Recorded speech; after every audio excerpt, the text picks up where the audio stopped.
I don't know why this always freezes at the beginning. Hi guys, this is a vlog, as always. I am currently having a heat stroke, and actually just getting over a mini asthma attack, so I'm a little out of breath, but I said I was going to vlog, so I'm going to do it before I end up getting distracted and not doing it. Also, what is... my note from Amy is blowing in the background. I got distracted, like I always do. And my hair's going to dry in funky ways because I'm all sweaty and disgusting. I'll just let it dry like this. Sexy. Okay. Anyway, I have root beer. I'm sure my sister's in the other room listening to me talk and wondering what I'm talking about. I'm going to tell her I'm doing a vlog. Maybe she'll come and vlog with me. Maybe. Oh no, our door is shut. Never mind. Otherwise I would. Yeah, see, you can tell by the way I'm dressed, like, it's about 1,000,000 degrees. Actually, I'm pretty sure I've lost a little bit of weight, which is kind of nice because I wasn't particularly trying to. I was just trying to be healthy. And obviously, as you guys all know, because I talk about it like 24/7. Oops. Okay, maybe not 24/7. Maybe like 23/6. Still. But I gained weight. It was really an interesting little adventure for me because I was very unprepared for it. And it really challenged me to reconsider a lot of the ways I thought about my body and about my self-esteem and my self-image. But instead of crumpling, I focused really hard on just being healthy and being the best version of myself I could be. So the fact that I lost, not a lot, but a little bit of weight is just a side effect of that, which is kind of nice. It's nice knowing that I'm not putting my body through the same kinds of hell that I did at one point. I don't know what I'm vlogging about. I'm still dying. Oh, and I have so many hickeys right now. I'm guilty. And it's not on purpose. Like, I'm not one of those people who's like, give me a hickey so everybody will know what I'm... No, not like that. I just, I'm kind of a really rough person. Oops, no shame. So I end up with, and by rough person, I mean only in the bedroom. Otherwise, I'm actually not really a rough person. I'm very gentle. But in that aspect, I'm kind of a firecracker, so I end up with weird bite marks and hickeys and all kinds of weird things. And they're in really awkward places, so hopefully nobody notices. We'll find out. Anyway, on that note, no, I'm not even going to use that as a tangent. That's a terrible tangent. Let's see. I'm trying to think if I have anything exciting to share with y'all. I'm taking a summer class, and it started on Tuesday. It's going to be interesting. Probably not the best kind of interesting, but we'll see. How much does this glue take to set? Sorry, I'm waiting for some glue to dry. 24 hours. I'm not waiting 24 hours. I'm impatient. Screw that shit. Yeah, summer class, and it's a speech class, which I probably should have taken years and years ago when I first, started college, but I procrastinated and kept saying I was going to test out of it, and finally I stopped and I'm like, I should just take it, because at this point I haven't taken a speech class in years, and testing out of it is seeming less and less like a viable option. But I used to be really good at speech. Let's see if this works. That might work better, because then I can lay it on my desk and still be on the screen. Whew. Okay, but yeah, then I can... It should not be that bad because I was in a speech team for like 6 or 7 years. I think it was 6, actually. Yeah, 4 years of high school, 2 years of middle school. But, so I do have a lot of speech experience, but my anxiety has gotten, like, way worse since I was in high school, which I actually don't even really think about, but it's completely true. The weird and kind of horrible thing with anxiety is you don't ever stop and notice, or, well, you do stop, backspace. It's not a sudden onslaught thing. It's, every day seems like the day before until one day you just kind of stop and think, wait, I don't think I was like this a year ago. I think, I was able to handle this a year ago. Why is this suddenly scary? And then you stop and you try to look at the reasoning behind it, and there isn't reasoning. And so a lot of the things that, and a lot of the thought processes that seem completely normal aren't. But you don't really realize that because you're so used to it. Like, that's the really scary part. Like, for instance, I'll stop and I'll be like, I don't think normal people are scared of using a telephone. So why do I get that really tight feeling in my chest, and why do I panic, and why do I avoid it to the point that it eats me alive?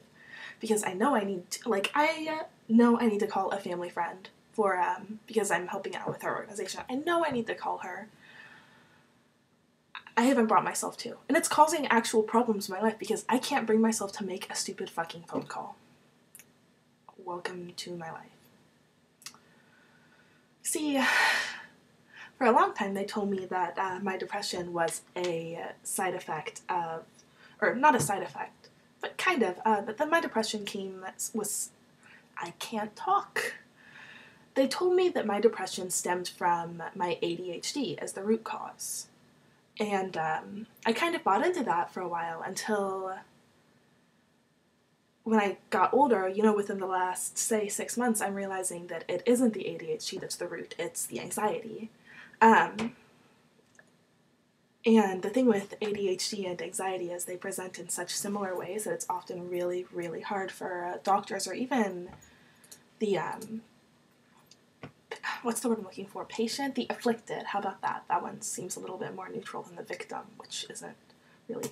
Anyway, even, you know, the afflicted person doesn't really even know the difference sometimes. I know I don't, because, like, a lot of times anxiety does feel a lot like ADHD, and ADHD feels a lot like anxiety, and it's really weird, and, you know, you live like that long enough, you tend to spiral into depression, because living like that's really, really hard.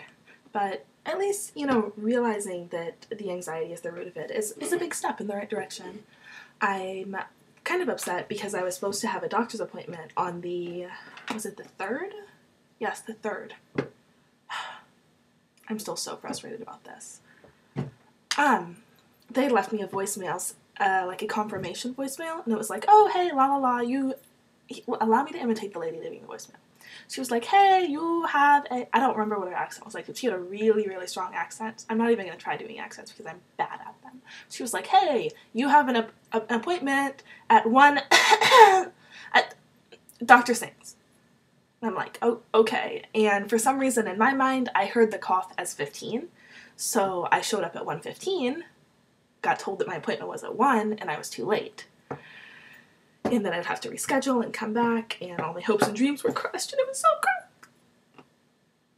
I look like an earthworm. See, look. Ugh. I could have no chin. I think I'm like 7. Anyway, I am so distractible all the time. What was I saying? Seriously, where was I? I was somewhere. I don't know. I'm so used to brushing my bangs out of my face. I actually kind of need to trim them just a little shorter, just so they're not in my eyes. They're a little uneven, you can tell. Wow, I suck at paying attention. You know, it's really frustrating to be this way, because it would be awesome if I could just sit down and talk, carry on a conversation with a person, or record a vlog, or write a post, or even sort out my thoughts in some linear form. And I can't. Like, you guys are seeing me, and no matter what I do, this is what I'm like. It's probably the big, I have the hiccups now. Thank you, root beer. It's a big part of why I write is I can omit all of the bullshit when I write, all of the ums and the sidetracking, and actually get out what I want to get out. But when you hear me talking, the points that I want to make get so convoluted by my mental spewage that sometimes it's hard to even find the point at all. And I do have a lot to say, and I do have a lot of interesting thoughts. There's a lot more to me than, ooh, look, root beer, ooh, look, this, ooh, look, squirrel. Like, I'm a very multifaceted person, and yeah, you get to see the hyper part a lot, but the intellectual part of me just doesn't always come out, and that's really sad. Also, yeah, Rar Chumleys tonight. I get to go out.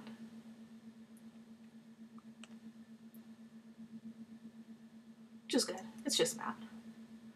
We are pretty much overdosing together, and it's probably bad. But he's really special, so I don't even care. You know, maybe I'm making a huge mistake. Maybe I'm not. Who knows? All I know is I have one lifetime, and I would rather find out the hard way than to never know it all. Um, maybe it's because I'm parting way. Anyway, you know, like I've said before, he's gonna be moving really soon. I don't even know how much longer we have, like less than 2 weeks. And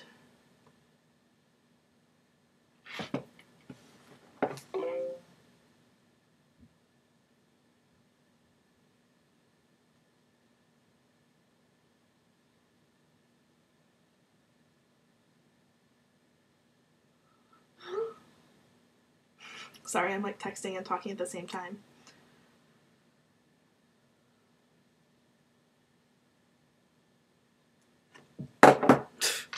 Anyway, now that you just witnessed my derping,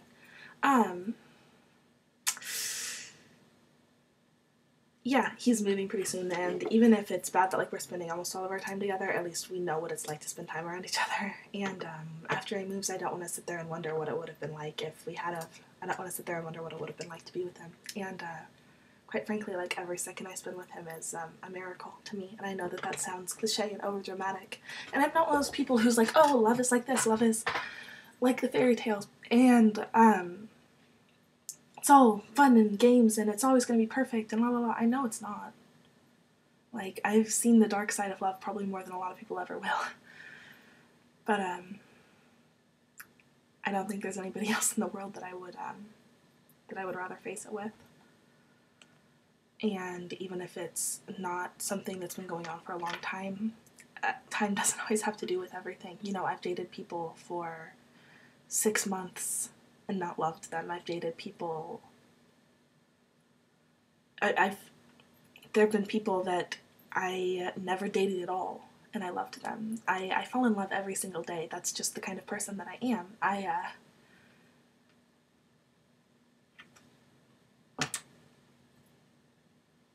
don't think it matters if we just met recently, because there is something very distinct about us. In terms of, it's like we've known each other our whole lives. I already know more about him, and he knows more about me than we know about anybody else.